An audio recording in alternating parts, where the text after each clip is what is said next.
Ya, teman-teman, hari ini kita akan berbicara tentang berbagai jenis bentuk atau tulisan di dalam Alkitab. Dan aku yakin teman-teman pasti udah sadar atau pasti ngeh lah ya bahwa Alkitab kita itu terdiri dari berbagai jenis atau berbagai bentuk tulisan gitu ya, nggak semuanya bentuknya cerita semua, walaupun memang sebagian besar kalau teman-teman mungkin lihat isinya cerita atau narasi kayak gitu ya.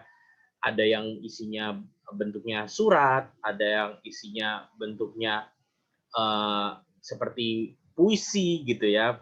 Puisinya mungkin rada beda seperti puisi kita zaman sekarang gitu, tapi teman-teman bisa melihat itu bukan narasi pada suatu hari, tapi seperti kumpulan perkataan yang eh, apa ya punya maksud yang lebih dalam dan sebagainya. Mungkin teman-teman, aku yakin seumur hidup pernah melihat atau pernah bersentuhan dengan berbagai jenis tulisan di dalam Alkitab. Dan ya kita mau, mungkin kita nggak bisa detail hari ini, tapi kita ingin bisa punya overview bagaimana kita bisa merenungkan firman Tuhan dengan berbagai jenis tulisan yang ada. Teman-teman, kalau aku mungkin boleh sharing singkat gitu ya sebelum kita berdiskusi dan sharing perenungan atau pemahaman Alkitab kita, atau mungkin kalau pakai istilah yang lebih teknis penafsiran kita itu dipengaruhi atau kita perlu mempertimbangkan tiga aspek. Setiap tulisan di dalam Alkitab itu pasti punya tiga aspek ini. Yang pertama itu adalah aspek teologis atau teologi. Maksudnya apa? Pengarang atau penulisnya pasti punya maksud atau punya tujuan yang ingin disampaikan berkaitan tentang Allah, berkaitan tentang hidup kita di bawah kepemimpinan Allah, berkaitan tentang bagaimana kalau kita percaya kepada Tuhan yang demikian, maka kita harus melakukan hal-hal seperti apa atau harus memiliki sikap seperti apa. Jadi pasti setiap tulisan punya aspek teologisnya. Dan tentu kita meyakini aspek teologis ini bukan hanya berhenti di pengarang manusianya, bukan hanya di pengarang apa ya orangnya semata, tapi kita meyakini ini adalah firman yang disampaikan dari Tuhan kepada kita. Artinya kita bisa meyakini Tuhan bermaksud atau berkehendak untuk menyatakan sesuatu melalui Alkitab atau tulisan yang kita punya.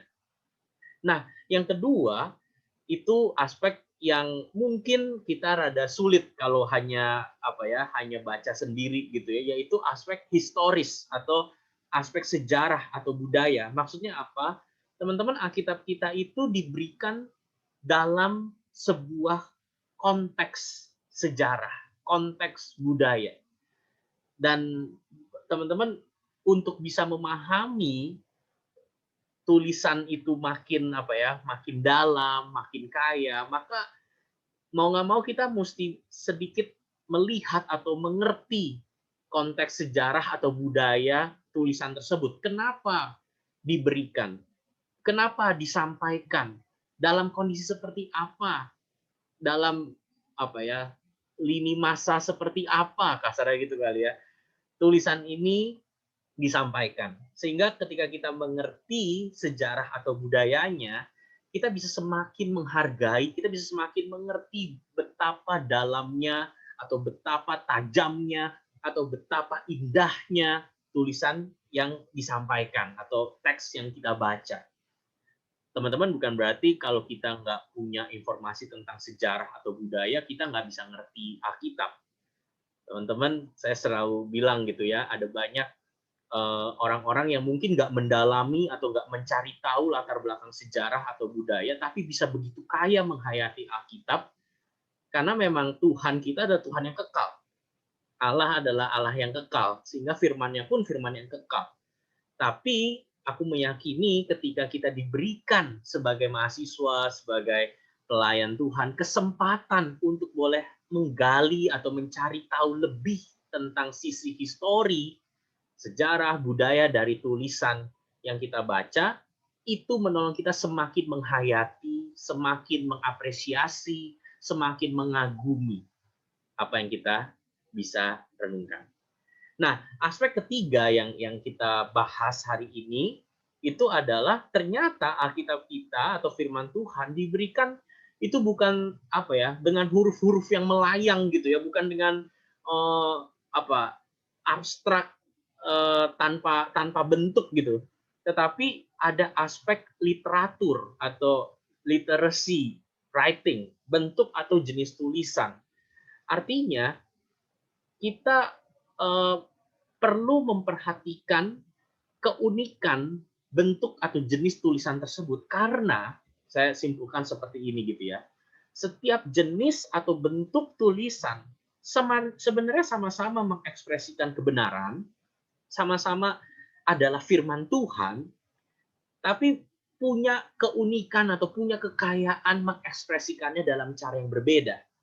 Sehingga dengan mengerti perbedaan jenis atau bentuk tulisan itu, bagi saya akan membantu kita dalam berinteraksi, dalam engaging the scripture, dalam mengenal. Ketika kita membaca tulisan itu, apa sih yang perlu diperhatikan, dan bahkan bukan cuma apa yang perlu diperhatikan, apa yang kadang-kadang tidak perlu kita perhatikan, karena memang bukan itu bagian atau tujuan yang disampaikan kayak gitu. Jadi kupikir uh, tiga aspek ini kiranya ya bisa jadi pemahaman buat teman-teman, dan hari ini kita mungkin hanya bisa membahas bagian yang bentuk-bentuk jenis tulisan, dan itu mungkin dengan overview juga gitu ya, nggak bisa dibahas satu persatu kayak gitu. Tapi semoga apa yang kita akan diskusikan, apa yang aku akan coba bagikan itu bisa menolong kita. Nah, karena itu teman-teman, kenapa aku ajak teman-teman untuk dari minggu lalu dan beberapa hari ini untuk mencoba mencari dan menemukan menurut teman-teman sendiri bagian Alkitab mana yang ter ini kayak gitu. Kenapa aku ajak kita untuk mencari atau melihat menemukan bagian-bagian atau kitab-kitab mana? Karena aku pikir kita jujur, aku secara pribadi gitu ya, buka Alkitab tuh cuma ya bagian-bagian yang emang disuruh aja gitu ya, atau emang bagian-bagian yang sering dibahas gitu. Tapi kadang-kadang kita nggak jarang melihat gitu ya, ternyata Alkitab kita tuh punya banyak bagian, punya banyak eh, jenis-jenis tulisan yang kadang-kadang memang kita sering apa ya abaikan, atau mungkin sering kayaknya nggak terlalu perhatikan kayak gitu. Makanya aku ajak teman-teman supaya ya punya kesempatan lah ya buka-buka Alkitabnya gitu, dan bisa lihat, bisa coba perbandingkan bagian demi bagian. Nah, teman-teman seperti biasa, aku ajak kita untuk boleh sharing hasil teman-teman. Beberapa nih bertanya, Bang Rey ini pilihnya per kitab atau sampai per pasal gitu ya, pasal atau perikop mana? Nggak apa-apa gitu ya. Ada yang mungkin hanya per kitab, ada yang bisa sampai per pasal. Eh, tapi memang tujuanku hari ini adalah memberikan overview jenis-jenisnya dan bagaimana kita bisa menggalinya. Nah, karena itu teman-teman nggak apa-apa sharingkan apa yang teman-teman dapatkan minimal ketika berusaha menuliskan kitab-kitab atau bagian-bagian mana sesuai nominasi ini. Terima kasih teman-teman buat sharingnya. Aku pikir dengan melihat gitu ya, mencoba menentukan bagian yang mana yang mungkin menimbulkan rasa krik-krik, atau mana yang menimbulkan rasa wah ini yang paling aku ingat gitu ya, paling like this. Itu menolong kita melihat bahwa sebenarnya ada banyak kekayaan bagian-bagian Alkitab. Nah, teman-teman, aku sangat suka dengan deskripsi yang disampaikan oleh Howard Hendricks. Di dalam bukunya, Howard Hendricks tuh menuliskan gitu ya, mengajak kita untuk boleh membaca Alkitab thoughtfully, penuh pertimbangan, seperti seorang detektif gitu ya. Repeatedly, saya nggak tahu teman-teman pernah nggak membaca Alkitab atau membaca kitab tertentu dengan utuh, karena itu pasti memberikan pemahaman yang lebih dalam gitu ya, ketika hanya kita cuma pernah lihat ayatnya atau perikopnya. Membaca utuh kitab tersebut atau buku tersebut itu pasti memberikan menolong kita bisa melihat lebih dalam. Patiently, sabar. Teman-teman, jujur aja, kadang-kadang masalah kita adalah kita nggak sabar untuk membaca atau melihat bagian-bagian dari kitab tersebut. Selectively, bisa memilah, bisa melihat gitu ya, 5W1H-nya. Ini yang langkah observasi yang mungkin teman-teman juga sering dengar gitu ya.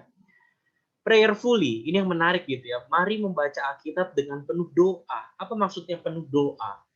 Bukan hanya copy others gitu ya, bukan cuma menurut orang ini atau menurut buku ini ayat ini berarti seperti ini. Walaupun itu mungkin juga benar gitu ya, walaupun itu juga mungkin perenungannya, tapi let us read the Bible prayerfully adalah meminta Tuhan yang membukakan kepada kita sendiri gitu ya. Ask God to reveal things to you.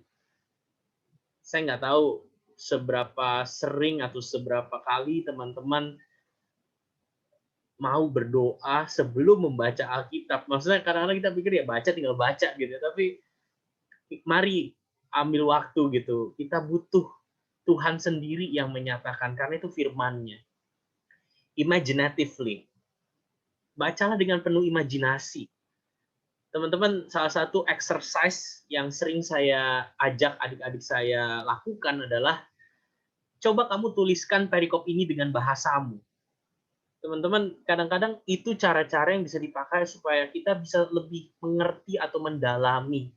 Coba tuliskan dengan bahasamu, Yohanes 3 ayat 16. Daripada dihafalin, karena begitu besar kasih Allah akan dunia ini sehingga dikaruniakan. Coba tuliskan pakai bahasamu. Seperti apa Yohanes 3 ayat 16. Kadang-kadang itu menolong kita menghayati kembali. Meditatively. Secara perenungan gitu ya, refleksikan untuk bagian-bagian yang memang sulit gitu ya. Purposefully. Bacalah dengan ketajaman mengetahui kenapa sang pengarang, the author, use structure to send a message. Struktur yang dipakai oleh penulisnya itu tujuannya apa? Kenapa dia menuliskan surat itu? Acquisitively. Bacalah dengan seksama. Coba pelihara teks tersebut, retain the text. Maksudnya coba mengerti teks tersebut dengan utuh, bukan cuma dicomot dan kemudian langsung dibandingkan bagaimana dengan kondisi kita saat ini. Tapi coba perhatikan secara keseluruhan bagian ini atau kitab ini tuh sedang berbicara apa sih? Kayak gitu. Dan telescopically, dengan apa ya, teleskop, maksudnya bisa membaca dengan penuh keterkaitan bagaimana pemahaman kitab ini nyambung sama keseluruhan pesan Alkitab. Teman-teman, ini beberapa sikap atau beberapa hal yang ya maksudnya ini hanya kupikir ya bisa jadi perenungan kita gitu ya. Teman-teman membaca Alkitab dengan berbagai jenis tulisan, dengan berbagai jenis bentuk, itu memang menurut saya dibutuhkan sikap hati daripada sekedar pemahaman yang menolong kita untuk bisa mau membaca dan mengerti berbagai jenis tulisan itu bukan cuma apa ya, bukan cuma oke, ini langkah-langkahnya untuk mengerti bagian ini. Ini langkah-langkahnya untuk mengerti kalau baca kitab nabi-nabi atau ini langkah-langkahnya untuk baca surat-surat Paulus. Kita udah tahu langkah-langkahnya, tapi mungkin tetap kita nggak sabaran atau mungkin kita nggak mau berdoa, kita nggak mau dengan penuh pertimbangan, dengan penuh seksama memahaminya. Teman-teman udah diajarin segala cara, tetap nggak pernah menikmati bagian demi bagian tersebut. Jadi aku mau ajak teman-teman untuk ya sedikit merenungkan bagian ini. Nah, dalam rangka untuk menolong teman-teman, saya mungkin nggak bisa bimbing satu persatu, tapi dalam rangka kita bisa mengerti berbagai jenis tulisan dan minimal bisa menggalinya dengan sederhana, berinteraksi dengan bagian tersebut dengan sederhana.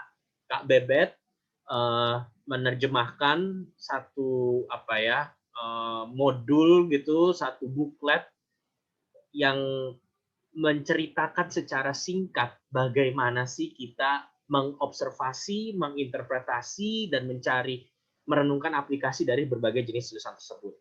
Nanti aku akan berikan PDF-nya setelah pertemuan ini, mungkin besok sekaligus sama rekamannya. Tapi hari ini aku mau ajak overview isinya. Jadi teman-teman bisa tahu isi buklet itu tuh apa sih, dan teman-teman bisa coba pakai dan coba lakukan sendiri. Oke, teman-teman, sebentar aku akan share. Oke, semoga muncul ya. Aku full screen. Oke, teman-teman, ini adalah buklet yang diterjemahkan dari pelayanan mahasiswa Jerman, SMD, Berkantas Jerman, dan aku pikir itu sangat menolong kita dalam menggali berbagai jenis tulisan. Nah, kalau teman-teman lihat di dalam buklet ini, itu akan ada petunjuk bagaimana melakukan observasi, interpretasi, dan aplikasi dari berbagai jenis tulisan. Saya nggak akan bahas detail satu-satu langkah-langkahnya, teman-teman bisa baca nanti. Teman-teman, buklet ini bukan tujuannya begini ya. Oke, kita lagi PA narasi, misalnya contoh dari Yohanes 4. Kemudian Yohanes 4 itu teman-teman kemudian jawabin pertanyaannya satu-satu. Siapa aja sih yang lagi ngobrol di situ? Yang ngobrol di situ Yesus, Maria Samaria. Peristiwa apa yang penting terjadi di sana? Yesus kasih makan. Bukan buat dijawab satu-satu begitu. Mungkin teman-teman boleh menjawab satu-satu begitu, tapi ini hanya menjadi pertanyaan apa ya? Aku boleh bilang itu pertanyaan pembimbing untuk memperhatikan apa sih hal yang harus diperhatikan. Mungkin awal-awal teman-teman akan ngikutin pertanyaan ini, jawabin satu-satu kayak gitu. Tapi bukan berarti oke, namanya observasi itu kalau udah jawab semua pertanyaan ini, bukan kayak begitu. Tujuannya adalah melatih kepekaan teman-teman melihat bagian mana yang harus diperhatikan. Oke, jadi tujuannya bukan dihafalin ya. Observasi kalau dibentuk narasi itu mesti pertanyaan ini aja, ini aja, ini aja yang dijawab. Tapi dengan mempertimbangkan pertanyaan-pertanyaan ini, teman-teman bisa melihat hal-hal penting seperti yang kemarin kita bahas ya. Observasi mengumpulkan data, interpretasi kemudian menyimpulkan data-data tersebut, dan kemudian merenungkannya dalam aplikasi. Aku nggak bahas ulang bagian-bagian tersebut, kita sudah bahas di pertemuan yang lalu. Nah, teman-teman, bentuk narasi itu mungkin salah satu yang paling sering kita temukan. 60% Alkitab kita itu banyak bentuknya cerita. Karena itu pertanyaan narasi atau pertanyaan cerita itu jelas berkaitan tentang tokoh, tentang peristiwa, tentang karakter tokoh tersebut, apa yang mereka lakukan. Dan bukan cuma itu, teman-teman coba lihat gitu, apakah ada kata-kata yang berulang, apakah ada perbandingan, apakah ada kata-kata kunci yang teman-teman lihat kenapa ya dipakai istilah ini. Dan itu yang akan dicari tahu.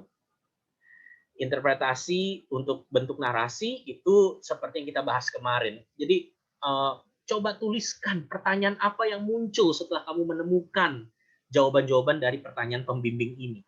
Dan kemudian coba saling kaitkan kemarin, asking link. Dan kemudian coba posisikan dirimu di tokoh atau di sepatu tokoh tersebut. Apa rasanya? Kenapa dia ngomong hal ini? Kenapa dia bersikap seperti itu? Dan kemudian, seperti yang kemarin, tuliskan hasil kesimpulanmu dalam satu kalimat. Dari situ, kemudian tentukan aplikasinya. Aplikasi, kemarin kita sudah bahas bagaimana aplikasi itu konkret. Pertanyaan ini bisa menolongmu mulai memikirkan bagaimana membangun aplikasi yang konkret. Pikirkan, ada nggak cara pandang yang berubah? Ada nggak hal yang disyukuri? Baru kemudian di situ ada nggak implikasinya? Ada nggak konsekuensinya terhadap relasi-relasi di mana kamu berada dengan kakak kamu, dengan keluargamu, dengan orang-orang sekitarmu. Ini pertanyaan yang menolongmu bisa mendaratkan aplikasi yang nyata. Nah, teman-teman, bentuk berikutnya itu bentuk puisi. Sekali lagi, teman-teman bisa lihat ini Kak Bebet bentuknya format brosur, jadi kebagi 3 dari kiri ke kanan gitu ya. Ada yang nanti kebagi 2 atas bawah. Teman-teman, aku pikir itu cukup gampang kok. Puisi jelas berbeda daripada narasi. Kalau teman-teman puisi, kitab puisi itu apa, Mazmur itu kan paling gampang. Dan kalian secara insting juga mengerti kalau di Mazmur Tuhan adalah gunung batuku. Itu bukan berarti Tuhan benar-benar seperti batu, tapi itu sebuah penggambaran. Kalian akan memperlakukan puisi berbeda seperti narasi. Di narasi ketika kubur batu, batu itu terguling, kubur Yesus, batu terguling. Itu beneran batu. Kenapa kalian tahu itu beneran batu? Karena itu ceritanya narasi. Sedangkan di puisi, Tuhan adalah gunung batu. Kamu nggak bisa gambar batu, ada cahaya, itulah Tuhanku. Bukan seperti itu cara memperlakukannya. Jadi, teman-teman, itu secara insting menolong kita melihat bagaimana mengertinya. Nah, teman-teman, di puisi itu perhatikan emosinya. Jadi mau nggak mau baca puisi itu perlu pakai perasaan. Nggak bisa baca puisi kayak baca cerita penyaliban. Nggak bisa sama seperti baca cerita Yesus memberi makan 5 roti dan 2 ikan. Kan mesti baca keseluruhan. Dan nggak bisa mungkin sepotong-sepotong. Kan mesti lihat keseluruhan puisi. Dan mungkin perlu baca berulang supaya menemukan suasana, mood, ada nggak metafora atau personifikasi atau penggambaran yang disampaikan oleh pemazmur, misalnya kalau kita Mazmur, atau yang disampaikan oleh di dalam bait tersebut kayak gitu. Jadi coba lihat seperti apa analoginya misalnya, atau ada nggak hubungannya dengan bagian lain dari perjanjian lama atau perjanjian baru. Dan kadang-kadang di dalam kitab-kitab puisi ada informasi yang ditunjukkan dari perikop tersebut. Contoh, kalau kalian lihat Mazmur 3. Mazmur 3 itu adalah doa di pagi hari, adalah Mazmur Daud ketika dikejar oleh Absalom. Itu pendahuluan dari Mazmur 3. Dan teman-teman bisa lihat di footnote-nya itu dikaitkan ke 2 Samuel 15 sampai 18. Jadi ada cerita di belakangnya kenapa bisa ada puisi tersebut. Dengan kalian tahu ceritanya, kalian bisa semakin menghayati kenapa si pembuat puisi itu membuat kalimat-kalimat seperti ini. Nah, ini semua masih observasi, teman-teman. Itu yang mau kita bahas. Jadi nanti silakan dalami, silakan coba lihat gitu ya. Coba lakukan. Bagi saya, teman-teman, kalian punya PDF ini bukan berarti kalian langsung bisa. Tapi ya ketika teman-teman melakukan, teman-teman bisa mencoba memperhatikan. Dari situ kemudian coba interpretasikan masih puisi gitu ya. Emosi apa yang diekspresikan? Keyakinan apa atau bahkan pertanyaan apa yang diajukan di dalam puisi tersebut.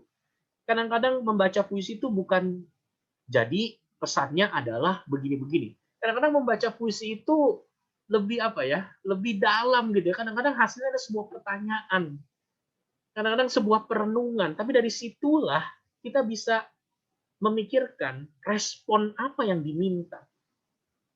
Jadi nggak selamanya menyimpulkan dari puisi itu selalu jelas. Kadang-kadang ada seperti dilema, ada seperti kayak apa ya, namanya puisi kan pasti lebih dalam gitu ya, tapi itu menolong kita untuk berinteraksi. Bagaimana kita diminta untuk merespon. Dan dari situ bagaimana kita melihat Allah yang mau berelasi dengan umatnya. Dari situ kamu bisa membuat kesimpulan, dan dari situlah kamu kemudian bisa merenungkan apa kaitannya sama dirimu. Teman-teman bahkan ini kalau unik gitu ya, di dalam modul itu kalian bisa tulis puisi pendek. Jadi kayak rewrite. Coba tulis ulang kalau puisi ini pakai bahasamu, pakai kesimpulan interpretasimu. Kamu bisa ajak mereka untuk coba tuliskan mazmurmu sendiri. Dan itu akan menolong kita belajar mengapresiasi atau bahkan memahami lebih dalam. Bentuk yang lain itu kitab nabi-nabi. Ini saya nggak tahu ya, tadi teman-teman bahas di grup itu apa, tapi jujur yang paling terjutek itu kitab nabi-nabi. Isinya tuh penghukuman terus kalau buat saya gitu. Kayaknya Tuhan akan membunuh, Tuhan akan apa? Kami di PMKJ itu lagi bahas kitab Yeremia. Penghukuman terus, itu jutek banget kayaknya Tuhan. Tapi kita bisa lihat gitu ya, kesalahan-kesalahan apa di dalam berita-berita penghukuman tersebut. Itu observasinya gitu. Ada nggak alasannya Tuhan seperti itu? Dan ada nggak janji di tengah berita penghukuman? Apa respon yang diharapkan ketika orang pembaca itu mendengar kalimat-kalimat seperti itu? Itu semua kita perlu ya perlu sabar bacanya gitu ya, perlu perlu tuliskan, perlu perlu coba imaginatively kalau pakai Howard Hendricks bilang gitu ya. Coba meditatively, coba posisikan kamu menjadi penerima pesan itu. Dan teman-teman tentu kita perlu cari tahu gitu ya kalau kalian kebetulan gitu lagi PA dari kitab-kitab nabi, bagaimana memang situasi bangsa Israel di bawah kepemimpinan raja siapa. Nabi itu biasanya dituliskan gitu pada zaman raja ini pemerintahan tahun kesekian apa yang memang terjadi. Coba bandingkan sama mungkin kitab raja-raja supaya kalian bisa lihat konteks bangsa Israel itu seperti apa.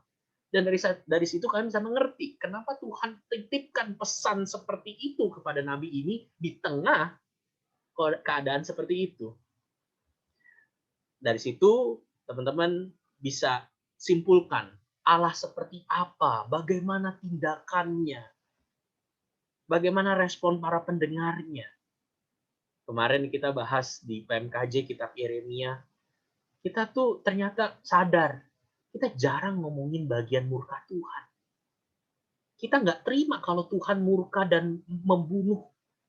Tuhan membiarkan kelaparan, tidak akan mati di kubur, Tuhan akan mencabut damai sejahtera.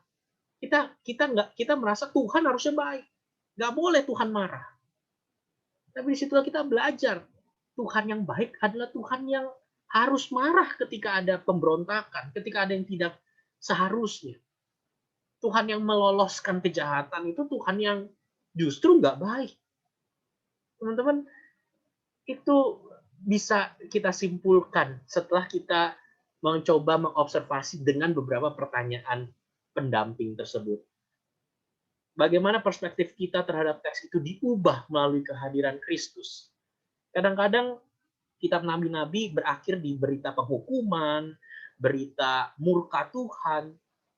Tapi kita tahu itu perjanjian lama.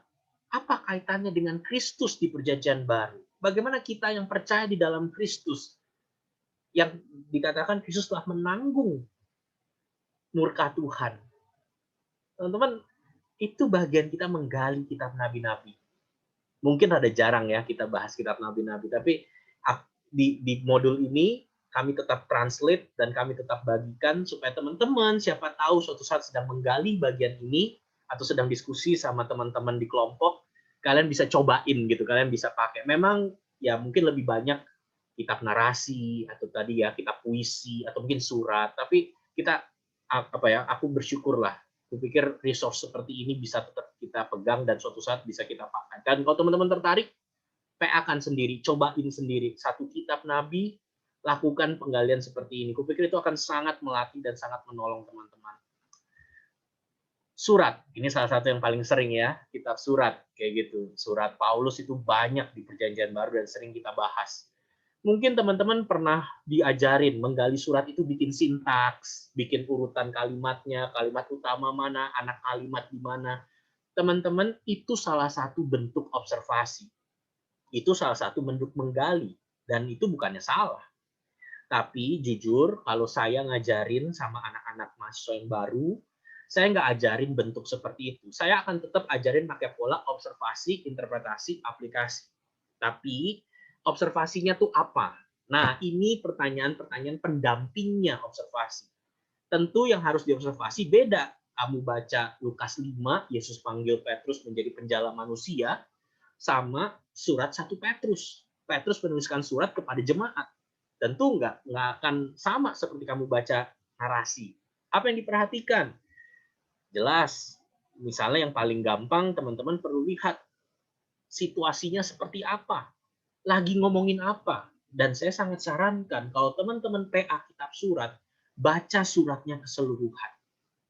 Kalau teman-teman cuma ambil satu pasal, saya sering kasih apa ya, ilustrasi. Kalau kalian cuma baca satu pasal kitab surat, itu seperti teman-teman dapat screenshot WhatsApp. Screenshot WhatsApp, atasnya diurak-urak, bawahnya diurak-urak. Teman-teman cuma dapat potongan satu perkataannya. Caranya teman-teman tahu maksud satu chat, satu perkataan itu adalah kalau teman-teman tahu atasnya lagi ngomongin apa, bawahnya lagi ngomongin apa, ini dikirim dari siapa untuk siapa. Kalau misalnya cuma dapat tulisan di tengah, aku sayang kamu, itu banyak artinya. Kalau misalnya kalian tahu ditulis dari Bang Ray untuk mama, untuk mami, aku sayang kamu, itu lebih menolong. Oh, Bang Ray nulis untuk mamanya, aku sayang kamu. Tapi kalau dari Bang Ray untuk misalnya siapa di sini? Immanuel Bona. Ngapain cowok sama cowok nulis aku sayang kamu? Kalian akan bertanya, aku sayang kamunya beda dari mama sama Immanuel Bona. Nah, kalau gitu perlu tahu dong, urak-urak atasnya tuh apa? Lagi ngomongin apa? Ternyata Bona lagi nanya, Bang Ray bahasa Indonesianya I love you tuh apa? Aku sayang kamu. Oke, thanks Bang. Oke, aman. Tapi kalau atasnya, Bang Ray, aku sayang kamu. Terus aku sayang kamu. Lah, terus kan jadi bingung kan? Lah, kenapa itu tiba-tiba ada aku sayang kamu, aku sayang kamu? Itu akan mempengaruhi satu kalimat yang sama, aku sayang kamu. Nah, itu surat. Itu ilustrasi paling gampang yang sering aku pakai. Nah, sama teman-teman. Surat itu kalian harus baca keseluruhan dan jangan nggak usah perhatikan semua katanya, tapi perhatikan istilah-istilah teologisnya, metafora atau gambaran-gambaran yang dipakai, gagasan-gagasan idenya. Teman-teman, Paulus, kalau kalian baca surat-suratnya, Paulus itu sangat rapi, sangat teratur, sangat jelas ngomongin apa pertama, ngomongin apa kedua, ngomongin apa ketiga. Jadi kalian akan sangat tertolong kalau baca full. Itu menurutku akan sangat membantu. Tentu juga konteks sejarahnya. Siapa yang menulis? Kalau kita surat Paulus kepada Korintus, ada nggak ceritanya di Kisah Para Rasul Paulus di Korintus? Emang apa yang terjadi sampai dia nulis surat ke sana? Teman-teman bisa baca. Kalian akan dapat info. Situasi seperti apa? Ada latar belakang masalah apa? Nah, hal-hal konteks sejarah ini, secara khusus untuk surat, kadang-kadang nggak ada di Alkitabnya. Kadang-kadang ada yang ada, kadang-kadang ada yang nggak ada. Karena itu, saya sangat mendorong teman-teman punya study Bible. Itu yang saya bilang ya, Alkitab studi. Itu biasanya ada pendahuluan atau pengantar surat tersebut. Kota Efesus itu seperti apa, keadaannya seperti apa, ditulis tahun berapa, kenapa kira-kira alasannya Paulus menulis. Udah ada sedikit ringkasannya, menolong kita punya framework, keadaannya lagi begini, oh kita ngerti kenapa Paulus nulis hal tersebut. Ada yang ada di Alkitabnya langsung, ada yang nggak ada. Jadi memang kita mesti cari tahu.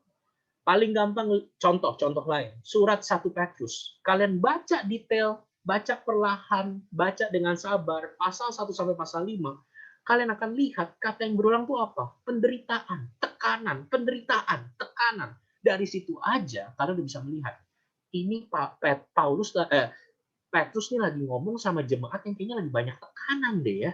Kalau soal berbahagialah jika kamu teraniaya, berbahagia jika kamu penderitaan, menderitalah karena Kristus. Itu pasal 1, pasal 3, pasal 4. Di situ kalian akan bertanya, emang lagi kenapa sih kok menderitanya?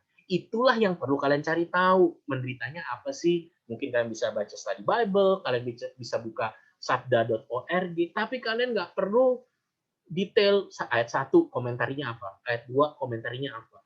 Kalian cari apa yang memang belum jelas. Jadi itu sedikit cara-caranya ya.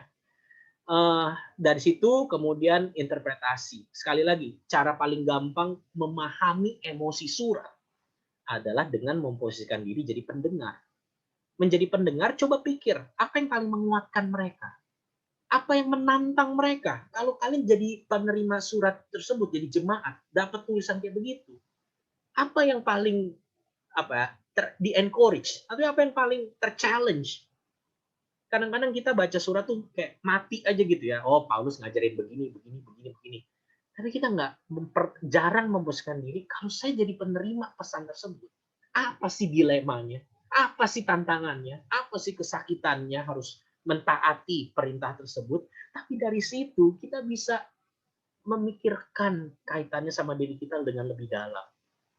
Apa respon awalmu waktu dengar perintah kayak begini? Dari situ apakah berubah ketika kamu pelajari lebih dalam?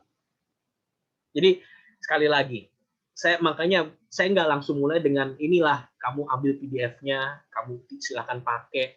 Bagi saya kita lebih butuh karakter dalam membaca daripada sekedar tahu metodenya.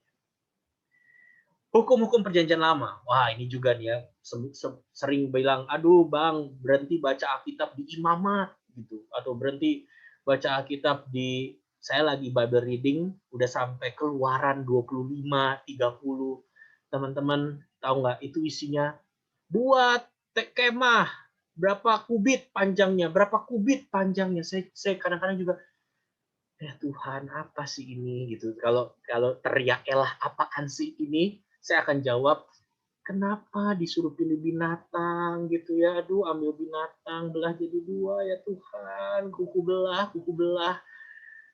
Tapi ya itu jujur ya buat saya kayak kenapa ya? Apa sih maksudnya kalau itu di tip X ya, itu bagian di tip X. Saya juga kenapa-napa sekarang gitu. Saya hidup sekarang juga nggak ada kaitannya sama itu. Kalau saya robek gitu, kesobek bagian itu. Tapi kenapa ada bagian ini? Itu juga firman Tuhan. Artinya berarti ada sesuatu yang bisa Tuhan sampaikan dong. Masa kita cuma bilang itu bosen? Nah, memang tentu nggak lebih mudah. Ya, saya perlu akui lah, ada bagian-bagian yang nggak semudah kita baca narasi. Mungkin bagian hukum-hukum perjanjian lamanya lebih sulit. Tapi semoga pertanyaan pembimbing ini menolong kita lebih yakin ya, dan lebih berani bahwa ini pun bisa kok kita renungkan. Ada bahaya-bahaya apa dari hukum-hukum tersebut? Kenapa hukum-hukum tersebut ditulis? Isinya apa? Kadang-kadang kita udah langsung nanya apa gunanya, tapi kita nggak bahas isinya. Apa yang dibacakan perikop sebelum dan sesudahnya? Pada kondisi seperti apa diberikan hukum tersebut? Disitulah saya sadar waktu baca Keluaran 25 sampai 30 gitu ya. Tuhan berikan hukum tersebut setelah dia menyelamatkan bangsa Israel. Disitulah saya belajar, hukum itu diberikan Tuhan bukan buat bangsa Israel dikasihi Tuhan. Tuhan sudah mengasihi bangsa Israel. Dia menyelamatkan keluar dari Mesir.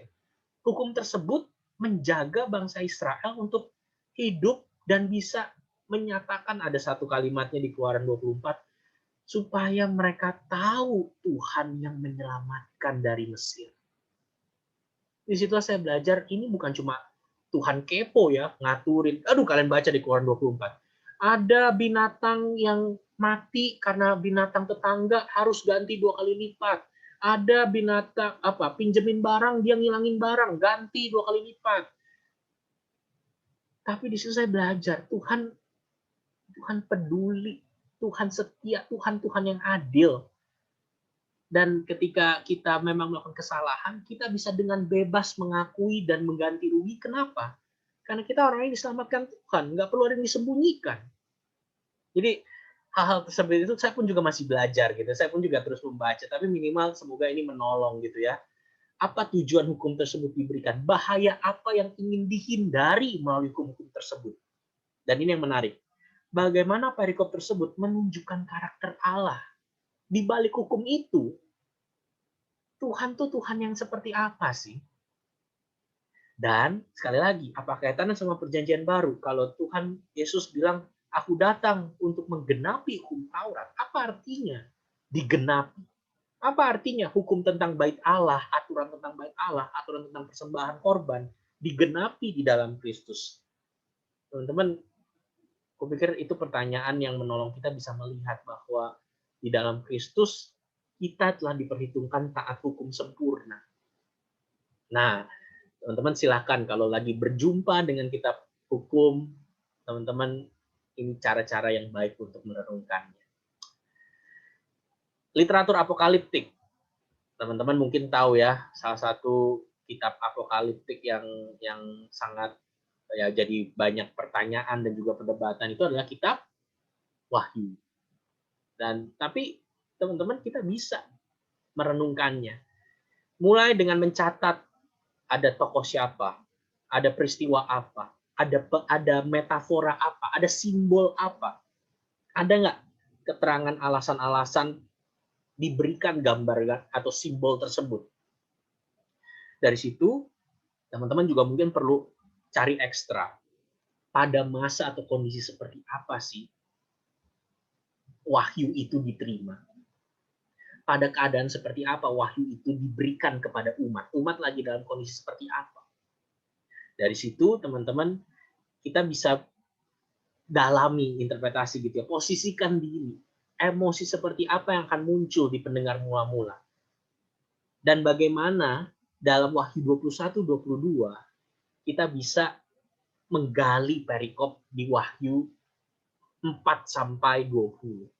Teman-teman, sekali lagi aku mungkin nggak bahas detail, tapi kalau mau coba pakai pertanyaan penggalian ini silahkan gitu ya. Yang terakhir itu adalah kitab Hikmat, Amsal, Pengkhotbah, Ayub. Teman-teman, saya simpulkan sederhana. Amsal, Pengkhotbah, Ayub itu seperti permen cupacup. Kalian pernah makan permen cupacup? Permen yang bulat terus ada tongkatnya gitu. Kalian kalau makan permen cupacup, itu kalian nggak gigitin kan? Au, au, au, au. Saya pernah ketemu sih ada yang kayak begitu ya. Kalau makan cupacup digigit, Bang. Apa nikmatnya gitu? Digigit, langsung habis gitu, tinggal sedotan kerasnya doang. Teman-teman, makan cupacup itu bukan kayak makan permen karet. Permen karet digigit-gigit gitu ya. Cupacup itu permen keras yang diemut pelan-pelan. Saya sering bilang, kitab Hikmat, Amsal, Pengkhotbah, Ayub itu adalah kitab cupacup. Yang perlu pelan. Kadang-kadang kita pikir kalimatnya udah cukup jelas, tapi ketika kita emut lebih pelan, kita ketemu rasa yang baru. Kita ketemu, oh iya ya, ternyata dituliskan begini tuh tujuannya seperti ini. Amsal itu sangat kaya. Amsal itu apa sih? Amsal itu quotes, IG story, updatean, quotes, NKCTH itu Amsal. Jadi teman-teman, saya sering bilang, kita anak-anak kita demen quotes pendek-pendek. Amsal itu sangat penuh quotes pendek-pendek. Yang cuma gambar galau, terus tulisan 2 baris di tengah. Itu Amsal. Itu pengkhotbah. Karena itu, coba cari pertanyaan emosi apa. Istilah teologis atau metafora apa. Kenapa diulang dalam 2-3 Amsal atau 2-3 kalimat. Secara khusus, teman-teman, kalau kalian baca kitab Amsal 1-9, Ayub, teman-teman, itu ada pasal-pasal kunci yang menjadi kacamata membaca perikop-perikop selainnya. Saya baru selesai baca kitab Ayub, teman-teman, itu jujur saya baru pertama kali baca kitab Ayub selesai.